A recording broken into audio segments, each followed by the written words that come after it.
Bismillahirrahmanirrahim. Alhamdulillahilladzi amarana bittaqwa wal istiqamah wa wa'ada liman ittaqa wastaqama bil jannah. Asyhadu an la ilaha illallah wahdahu la syarika lah wa asyhadu anna sayyidana Muhammadan abduhu wa rasuluhu wa la nabiyya ba'dah. Allahumma salli wa sallim wa barik ala sayyidina maulana Muhammadin sahibis syafa'ah wa ala alihi wa ashabihi wa dhurriyyatihi wa adba'ihi ila yaumil qiyamah, amma ba'du. Yang kita hormati dan kita cintai para habaib dan para alim ulama, para muhibbin, hadirin hadirat rahimakumullah. Puji dan syukur senantiasa kita haturkan kehadiran Allah Subhanahu wa ta'ala atas limpahan nikmat karunia yang selalu dicurahkan kepada kita. Salawat dan salam kita haturkan juga kepada junjungan kita Nabi besar Muhammad sallallahu alaihi wasallam dan kepada seluruh keluarga, para sahabat, zurriyat dan pengikut beliau sampai hari kiamat nanti. Para muhibbin rahimakumullah, hadis yang ke-21 dari 40 hadis. An Abi Amrin wakila Abi Amrata Sufyan ibni Abdillah radhiyallahu anhu qala qultu ya Rasulullah kulli fil Islam qawlan la as'alu anhu ahadan ghairak qala qul amantu billah thumma istaqim, rawahu Muslim. Hadis yang ke-21 dari Abi Amr, dan dikatakan orang Abi Amrah. Sufyan bin Abdillah radhiyallahu anhu berkata, aku berkata kepada Rasulullah sallallahu alaihi wasallam, wahai Rasulullah, katakan bagiku, ajarkan kepadaku pada agama Islam akan satu perkataan, satu ajaran yang tidak aku bertanya daripadanya seseorang selain engkau. Nah, ini Sufyan bin Abdullah minta kepada Rasulullah sallallahu alaihi wasallam amalan yang cukup, yang dengan amalan itu dia tidak meminta kepada seseorang juga pun sesudah Rasulullah sallallahu alaihi wasallam. Maka Rasulullah menjawab, ujar Nabi kita, qul katakan amantu billah thumma istaqim. Maksudnya adalah berimanlah engkau dengan Allah, kemudian istiqamah. Nah, jadi di sini Rasulullah sallallahu alaihi wasallam memberikan kepada Sufyan bin Abdullah ini akan satu amaliyah, satu amalan, yaitu beriman dengan Allah, kemudian istiqamah. Nah, para muhibbin rahimakumullah, beriman dengan Allah itu sudah kita ketahui apa yang dimaksud dengan beriman itu. Kemudian istiqamah, berpuluh-puluh macam pendapat para ulama yang menerangkan tentang pengertian istiqamah itu. Di antaranya ada pendapat yang mengatakan istiqamah itu artinya adalah dawamut ta'ah ilal maut, kekal taat sampai mati. Itu artinya istiqamah. bi ayyam tathila awamir Allah wa yajtaniba nawahiyah zahiran wa batina qawlan wa fi'la i'tiqadan wa maqama. Dengan bahwa menjunjung segala perintah Allah, menjauhi larangan-larangan Allah, zahir dan batin, perkataan dan perbuatan, i'tikad dan maqam, ilal maut, sampai mati. Itu disebut istiqamah ngarannya. Kita sembahyang tiap hari 5 waktu. Tiap hari kita sembahyang sampai kita mati. Nah, itu artinya kita istiqamah di dalam sembahyang.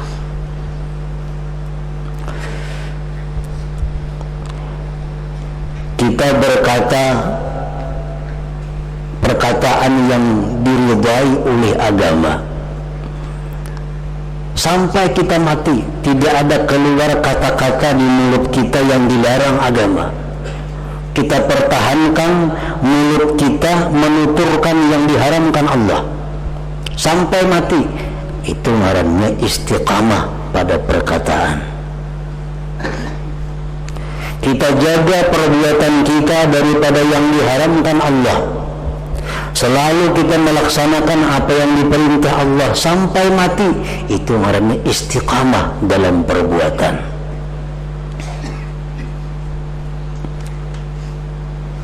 I'tikad kepada Allah tidak pernah berubah.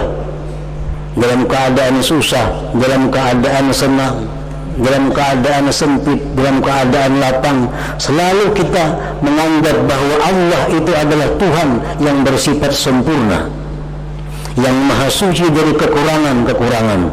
Sampai mati kita demikian. Kita istiqamah dalam i'tikad. Kita berlaku sabar dalam keadaan apapun. Kita selalu sabar menghadapi segala macam yang tidak kita inginkan. Kita selalu bersyukur kepada Allah setiap kali kita menerima nikmat Allah sampai mati. Itu ngarannya istiqamah dalam makam. Nah, jadi Rasulullah memberikan ajaran, memberikan amalan kepada Sufyan bin Abdullah ini, amalan yang sangat lengkap. Yaitu pertama beriman kepada Allah, kemudian istiqamah. Umpamanya kita setiap malam membaca surat Yasin. Tiap malam dimanapun kita berada, bila malam kita baca surah Yasin, malam baca surah sampai kita mati.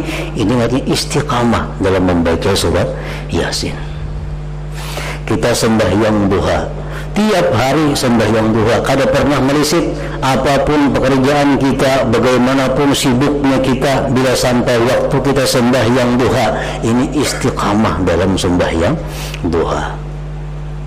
Setiap hari kita menuntut ilmu, setiap hari kita ke pengajian, apapun kesibukan kita, tetap kita laksanakan pengajian. Itu ngarannya istiqamah dalam talabatul ilmi, dalam talabul ilmi, menuntut ilmu. Nah, istiqamah merupakan sifat atau perilaku yang sangat terpuji. Allah Subhanahu wa ta'ala berfirman di dalam surat Fussilat ayat 30, Innal ladzina qalu rabbuna Allah thumma istaqamu tatanazzalu alaihimul malaikah an la takhafu wa la tahzanu wa abshiru bil jannati allati kuntum tu'adun. Yang artinya sesungguhnya orang-orang yang beriman dengan Allah, kemudian mereka istiqamah mempertahankan perilaku baik sampai mati, istiqamah. Begitu mereka mendekati kematian, malaikat akan turun mendatangi dia, dan malaikat itu berkata, janganlah kamu takut, janganlah kamu sedih, gembiralah kamu dengan surga yang dijanjikan kepada kamu. Nah, artinya kalau orang itu berperilaku istiqamah, maka dia dijamin oleh Allah untuk masuk ke dalam surga itu.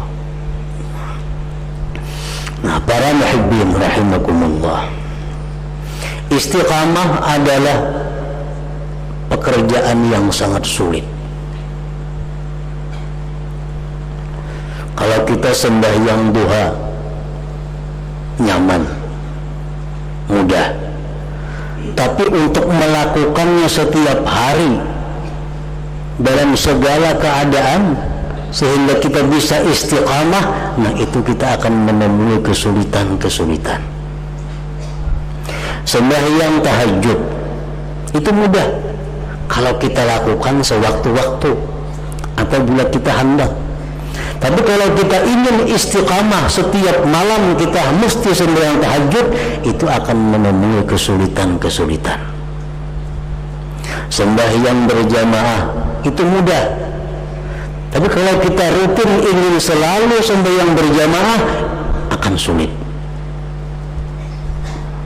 Nah, bersikap sabar, bersikap syukur itu mudah kalau sewaktu-waktu. Tapi kalau selalu sabar, selalu syukur, nah ini istiqamah, ini yang sulit. Nah, oleh karena itulah Allah Subhanahu wa ta'ala menjanjikan surga kepada orang-orang yang berperilaku istiqamah itu. Para tokoh, para ulama besar seperti Hasanul Basri, beliau selalu minta kepada Allah, Allahumma anta rabbuna farzuqnal istiqamah. Ya Allah, Engkau Tuhan kami, farzuqnal istiqamah, berilah kami istiqamah, lurus artinya dalam kebaikan. Nah, para muhibbin rahimakumullah, apa sebab yang membuat kita ini sulit untuk istiqamah?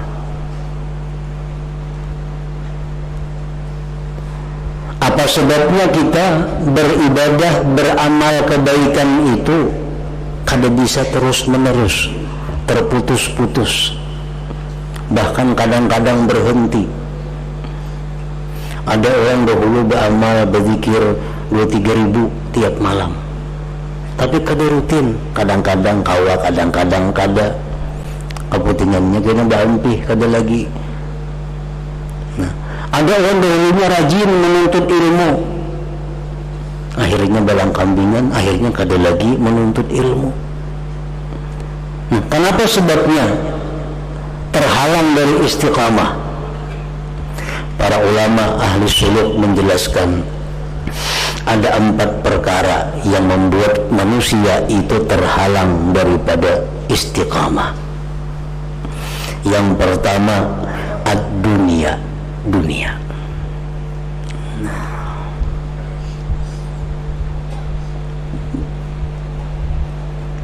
Kekayaan, harta benda, usaha, kepangkatan, kedudukan, jabatan, itu seringkali menghambat rutin kita untuk ibadah.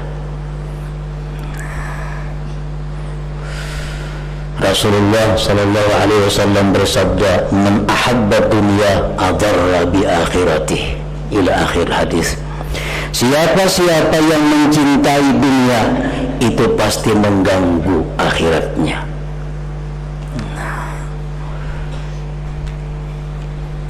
Imam Abu Hazim berkata, "Yasirud dunya yasghalu an katsiril akhirah." Sedikit pekerjaan dunia itu mengganggu daripada kebanyakan amal akhirat. Nah, makin banyak kita berisi usaha, makin sulit kita untuk istiqamah. Kita buka lagi usaha, tambah lagi usaha, makin ketinggalan daripada istiqamah, makin sulit untuk menjaga rutinitas beribadah kepada Allah Subhanahu wa ta'ala. Nah, jadi artinya kalau kita ingin istiqamah, kita mesti mengurangi kegiatan-kegiatan yang sifatnya duniawi. Karena itu mengganggu akan lurusnya ketakwaan ibadah kita kepada Allah Subhanahu wa ta'ala. Yang kedua, al-khalqu, makhluk, manusia. Manusia ini seringkali membuat kita terhalang untuk bisa rutin beribadah. Sebagian ulama berkata, aqlil minal ma'arif fa innahu aslam lidinik wa qalbik. Kurangi kenalan-kenalan, kurangi patuhan-patuhan, lebih selamat agama engkau dan hati engkau. Makin banyak kita punya kenalan, makin banyak punya pepatuhan, makin sulit kita untuk bisa istiqamah. Saya kong datang beilang, saya kong datang beilang, saya kong datang beilang. Mau kita meilangi inya, kada nyaman kada beilang. Akhirnya mangusnya kita rutin sembahyang berjamaah, luput waktunya. Mangusnya kita sembahyang duha, kada kita sembahyang duha. Karena kebanyakan mengurusi manusia, mengurusi makhluk.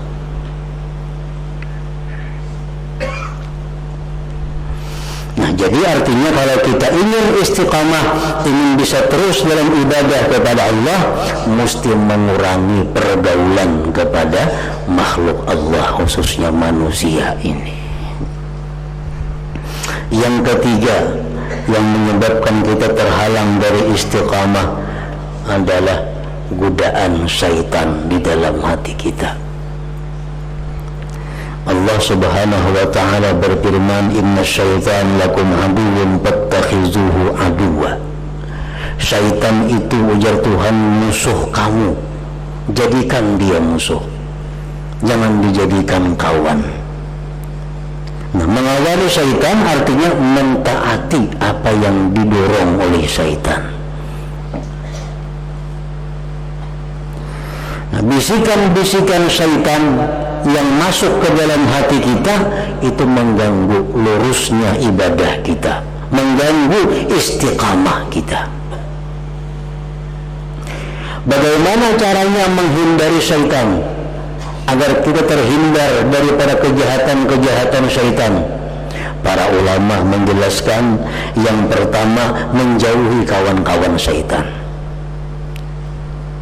Kalau kita hendak bermusuh lawan syaitan, kita kada hendak digoda, diganggu oleh syaitan, kita mesti jauh dahulu dengan kawan-kawan syaitan. Jangan akrab, jangan dekat dengan kawan-kawan syaitan. Karena bila kita akrab, bila kita dekat dengan kawan-kawan syaitan, sama dengan syaitannya. Siapa kawan-kawan syaitan yang kita dianjurkan, diperintahkan jangan mendekati mereka? Pertama, sultanun jair, raja yang zalim, pemerintahan yang zalim. Nah, jangan dekat kepada mereka, karena mereka ini kawan syaitan. Kita dekat kepada mereka sama dekat dengan syaitan. Pemerintahan yang zalim, baik pemerintahan itu bubuhan eksekutif atau legislatif atau apa-apa ngarannya, bila mereka itu zalim, jangan dekat dengan mereka. Jangan dimasukkan dalam hati kita nama-nama mereka. Karena mereka ada ikhwan syaitan. Syaitan akan masuk menggoda kita melalui mereka. Yang kedua, kawan syaitan adalah ghaniyun mutakabbir, orang kaya yang sombong, orang kaya yang angkuh, orang kaya yang tidak tunduk dengan perintah agama. Itu kada perlu didekati. Itu kawan syaitan. Yang ketiga, tajirun khain, pengusaha yang culas, pengusaha yang khianat, pengusaha yang tidak mengenal hukum Allah. Nah, kada tahu riba, kada tahu apa. Nah, ini kawan syaitan. Yang keempat, syaribul khamar, orang yang peminum arak, peminum ubat, sabu-sabu, jangan dekat dengan mereka. Itu adalah antiknya syaitan, kawannya syaitan. Yang kelima, al-qattab, orang yang anjur atar, kawan syaitan. Yang keenam, sahibuz zina, orang yang suka berzina. Yang ketujuh, akilu malil yatim, orang yang memakan harta yatim. Yang kedelapan, al-mutahawin bis-shalah, orang yang merimihkan sembahyang. Mana sembahyang banu kada, sembahyang di luar waktu, ini kada ada persoalan bagi dirinya. Nah, ini mutahawin bis-shalah, kada kau dikawani ini. Yang kesembilan, mani'uz zakat, orang yang tidak berzakat. Yang ke-10, alladzi yutilul amal, orang yang merasa hidupnya lama lagi di dalam dunia ini. Nah, 10 itu kawan-kawan syaitan yang mesti kita jauh daripadanya kalau kita hendak selamat daripada syaitan. Nah, yang kedua cara menghindar dari syaitan itu adalah zikrullah. Bila mana hati kita berzikir, hati kita menyebut Allah, syaitan akan mundur. Setiap kali hati kita menyebut Allah, hati bukan mulut, hati menyebut Allah, syaitan akan mundur. Memperbanyak zikrullah berarti memperjauh diri daripada syaitan. Nah, yang ketiga, ala ilmu bi khatar syaitan, mengetahui dengan khatar syaitan. Dalam hati ini ada geritik syaitan, ada geritik nafsu, ada geritik dari malaikat, ada geritik dari Allah Subhanahu wa ta'ala.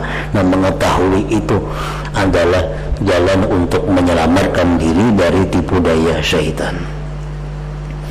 Nah, yang ketiga, yang menghalangi kita istiqamah adalah syaitan. Yang keempat, an-nafsu, nafsu yang ada dalam diri kita. Allah Subhanahu wa ta'ala berfirman, inna nafsa la'ammaratun bisu, nafsu itu selalu mengajak, memerintahkan, mengarahkan kepada kejahatan. Nafsu ini katujunya nyaman, katujunya yang senang karena memikirkan akibat. Ini nafsu. Yang penting bagi nafsu itu kesenangan sesaat. Masalah isuk kena kayak apa itu urusan budi. Nah, selama kita masih mentaati nafsu, kita akan sulit untuk istiqamah. Kita akan sulit untuk selalu taat kepada Allah sampai mati.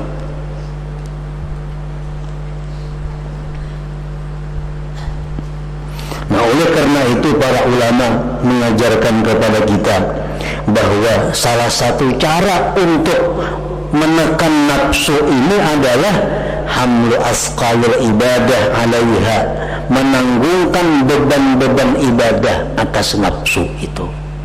Kada kawa kada dipaksa. Kita hendak beribadah, ibadah ini sulit. Nah, itu kada kawa kada dipaksa. Paksa. Setiap ibadah yang kita senang, setiap ibadah yang kita rami, ibadah yang kita katuju, itu ibadah nafsu. Ibadah nafsu.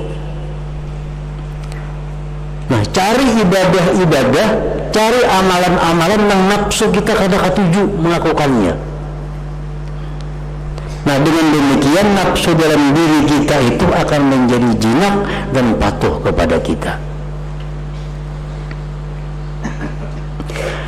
Nah, 4 perkara inilah yang dalam kenyataannya mengganggu kita untuk selalu taat kepada Allah.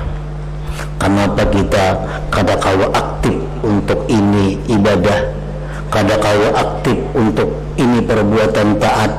Mungkin karena kebanyakan urusan dunia. Mungkin karena kebanyakan yang diurusi manusia, mungkin karena bisikan syaitan, mungkin karena dorongan daripada nafsu. Nah, 4 hal inilah yang membuat kita terhalang daripada berperilaku istiqamah. Padahal perilaku istiqamah itu merupakan satu tingkatan yang sangat mulia, yang sangat agung di sisi Allah Subhanahu wa ta'ala. Nah, para muhibbin rahimakumullah, oleh karena itu para ulama seperti Imam Hasan Basri tadi, mereka itu memasukkan istiqamah dalam permohonan kepada Allah Subhanahu wa ta'ala. Nah, jadi bukan hanya minta kesehatan kepada Allah, bukan hanya minta keselamatan, bukan hanya minta macam-macam, tapi yang lebih penting minta kepada Allah istiqamah. Allahumma anta rabbuna farzuqnal istiqamah. Itu doa Sayyidina Hasan Basri radhiyallahu taala anhu. Nah, kemudian hadis yang ke-22 ila hadratin Nabi sallallahu alaihi wasallam. Al-Fatihah.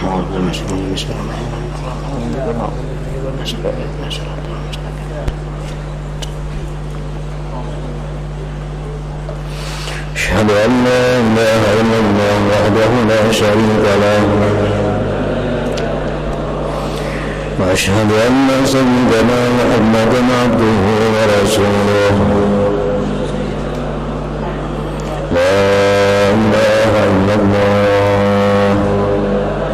Nastaghfirullah, la ilaha illallah, nastaghfirullah, la ilaha illallah, nastaghfirullah, la ilaha illallah, wa natubu ilallah.